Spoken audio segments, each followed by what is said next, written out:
권혁성 원장의 한방톡.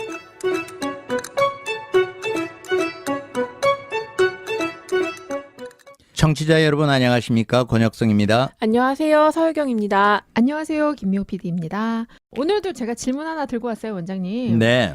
제가 지난달인가 우연히 그냥 이렇게 SNS나 이렇게 뭐 인터넷 쇼핑이죠. 그런 몰에서 봤는데 레이저 펜을 팔더라고요. 근데 여기서의 레이저 펜은 우리 뭐 PPT 할 때 그런 레이저 펜이 아니라 수지침처럼 온몸에다가 침을 놓는 레이저 펜 뭐 이렇게 해서 팔더라고요. 네. 그러면서 제가 이제 문득 무슨 생각이 들었냐면 몇 년 전에 한때 그 어머니들 사이에 수지침이 유행을 했거든요. 맞아요.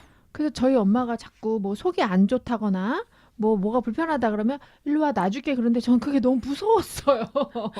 제 남편이 한번 교회에서 어떤 집사님한테 끌려가가지고 두통이 좀 있다고 하니까 그 집사님 앉아보라고 수지침을. 귀에다가 바늘을 정말 수십 번을 찌르는데 귀에서 피가 철철 나는 거예요. 어머. 근데 제가 진짜 교회가 아니었으면은 좀 쌍욕을 하면서 뭐 하는 거냐 이렇게 했을 텐데 뭐 그렇게 할 수 있는 상황이 아니어가지고 좀 난처했던 적이 있어요. 그랬겠다. 10분 10분 이해가 가는데 저도 그래서 저희 엄마니까 절대 사양하죠. 절대 안 하는데 사실 그때도 막 많이 도망 다니긴 했는데 이번에 이 레이저 펜도 보니까 이게 그냥 일반인들이 막무가내로 아무데나 막 그렇게 아프니까 그냥 막 아무데나 이렇게 해도 되는 건지가 그리고 그런 부작용들은 없는지 좀 궁금했어요. 원장님. 네. 이 참 무거운 주제예요, 사실. 그런가요? 예, 그럼요. 이 무거운 주제를 다루기 위해서는 먼저 네. 역사적인 고찰부터 시작이 돼야 되고 아. 법적인 문제가 대두가 돼요. 아하. 의료법적인 문제. 네. 이제 한의학은 유독 그 예전부터 내려왔었어요. 전통적으로. 수천 그렇죠. 년부터 내려왔죠. 네. 그래서 그 한의학이 분명히 존재했고 거기에는 침, 뜸, 한약이 있었단 말이죠. 네네네. 그 지금으로서는 의술이라고 분류되어 있는 그 한의 의술이 네. 예전에는 그 면허, 제도권 하에 있지 않고 사람들이 구전되어서 사용을 했던 거죠. 그런데 이제 어느 날 한의사라는 제도가 생기고 한의사라는 의료로 편입이 되면서부터 침뜸 한약이라는 것들이 의료 행위가 됐었어요. 그러니까 전문화된 거죠. 그렇죠. 네네. 그런데 이 의료 행위라는 거는 면허예요. 그렇죠. 면허는 누구나 배를 찔 수 없어요. 그렇죠, 그렇죠. 면허를 가진 사람만 배를 째는 거죠. 그래서 마찬가지로 침뜸 한약도 엄연한 의술이기 때문에 법적으로는 네. 의술 행위이고 누구나 할 수 없고 네. 허용된 범위 내에서만 해야 돼요. 그렇죠. 그런데 이제 문제는 이게 예전부터 내려오던 거다 보니 얼마 전에 이제 구당 김남수 옹의 뜸 사랑회 그래가지고 한동안 굉장히 문제가 되고 대법원까지 가서 이제 판례가 나왔던 그런 사건이 있었어요. 그래서 교육, 뜸에 대한 교육을 하는 게 합법이냐 불법이냐 이런 문제가까지 대두가 됐고요. 그래서 이제 새로운 법안이 지금 발의가 됐는데 아직 통과가 안 된 상황이고요. 그런 상황에서 이 침이라고 하는 거는 그런 우리 경계선에서 지금 혼돈을 겪고 있어요. 만약에 지금 의술 같은 경우에도 성형, 불법 성형하는 거 가끔 보도되죠. 네네네. 마치 치아도 불법 마취해 그렇고, 치아도 주는 거. 그렇고. 치아도? 그죠. 네. 그래서 그런 거는 이제 발각이 되면 불법 의료 시술로 구속이 되잖아요. 그렇죠. 근데 침은 그런 경계하에서 그만한 부작용이 크게 나지 않는다는 이유만으로 구속이 되지는 않아요. 그래서 원칙은 그냥 간단하게 우리가 손을 주물러 주는 거, 내 손을 주물르는 거 이런 것까지는 우리가 왜 주물러 주는 것도 의술 행위이기도 하잖아요. 병원에 가면 수기 도수치약? 없고 도수치료. 도수치료 한방에서는 추나 도인 안교 이런 걸 수가를 받고 의료 행위를 하는 거잖아요. 네네. 근데 집에서 다 하는 거잖아요. 그렇죠, 그죠? 그렇죠. 우리가 또 체했다 그러면은 합곡혈 꾹꾹 눌러주고 엄마가 배 쓰다듬어 주고 하죠. 그리고 이 엄지를 따기도 해요. 따기도 하죠. 네네네. 그런 전통적으로 내려오는 사건과 연결돼 있기 때문에 어디까지가 이게 합법이고 불법이냐가 애매한 거고요. 그런 의미에서 이제 아직 내가 이제 기준은 내 몸에 네. 그리고 내 가족에게 하는 것까지는 어느 정도 허용을 할 수 있지만 우리가 지압하는 거나 이런 게 수지침 같은 거 네네. 돈 받고 하는 행위는 분명한 불법 행위고 다른 사람들에게 하는 거는 또한 불법 행위다. 돈을 안 받아도요.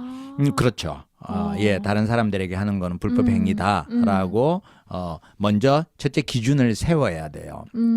이 문제가 또 이제 외국에 가서 네. 이제 외국에 가면 의료 봉사 가잖아요. 그러면 큰 문제가 돼요. 그래서 사실은 저희는 이제 한국에 의료 면허가 있는 중국, 한국 이런 나라는 한의도 의료 면허 안에서 라이센스가 있잖아요. 네네. 근데 그렇지 않은 나라에는 한의라는 게 라이센스가 없다 보니 네.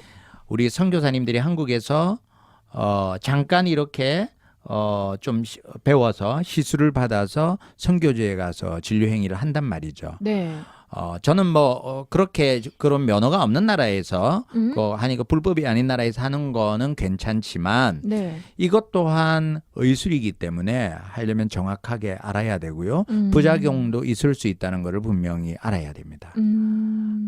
그래서 경락을 다루는 거기 때문에 네. 특히 레이저 침 같은 경우에는 실제로 레이저로 경락을 자극하는 거기 때문에 네. 좋은 치료 효과도 줄 수 있지만 반대로 잘못되면 부작용도 날 수 있어야 된다라는 거 꼭 명심하시고요. 우리가 이제 백정이 소 배를 갈라봤다고 네.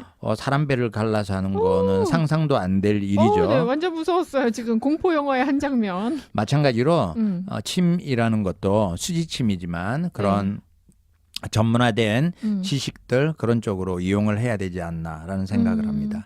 이 레이저에 대해서 굉장히 위험하니까 조심스럽게 해야 된다는 말씀을 해주셨는데 그 레이저 말고 약간 전자파로 또 쏘는 것도 있어요. 네. 근데 이제 뭐 그게 이제 막 어깨에 통증이나 뭐 허리에 통증이 있어서 이렇게 딱 부착해가지고 전자를 하는 그 의료 보조 기기 말고 네. 펜 같이 생겨가지고 막 네. 어디든지 그냥 다 대고 띠띠띠띠 하는 네, 이런 게 네, 있어요. 네, 네. 사실은 우리 엄마가 갖고 있거든요.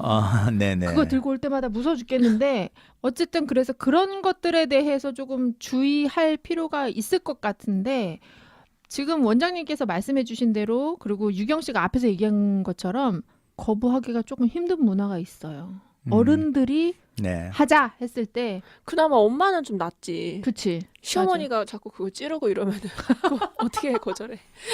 네, 교회 어른들이나 뭐 이런 분들이 하시면 좀 어려운 것 같아요. 네.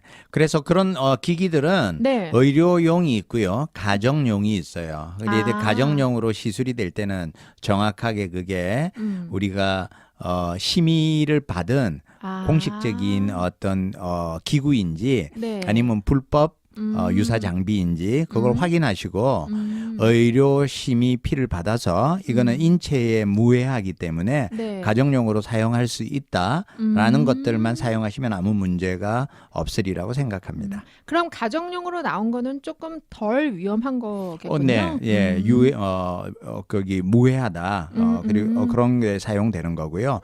레이저 침 같은 경우에는 네. 눈이나 이런 민감한 장기에 간혹 자극이 되면 네. 굉장히 위험할 수 있기 때문에 그렇겠다. 특히 또 사실은 주의해서 다뤄야 되죠.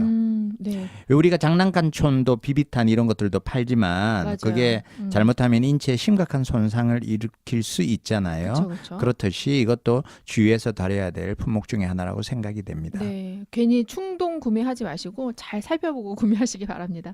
오늘도 재밌는 이야기 속에서 아주 알맞은 대답해 주셔서 감사합니다, 원장님. 네, 감사합니다. 지금까지 진행의 권혁성, 서유경, 제작의 김미옥, 박송이었습니다.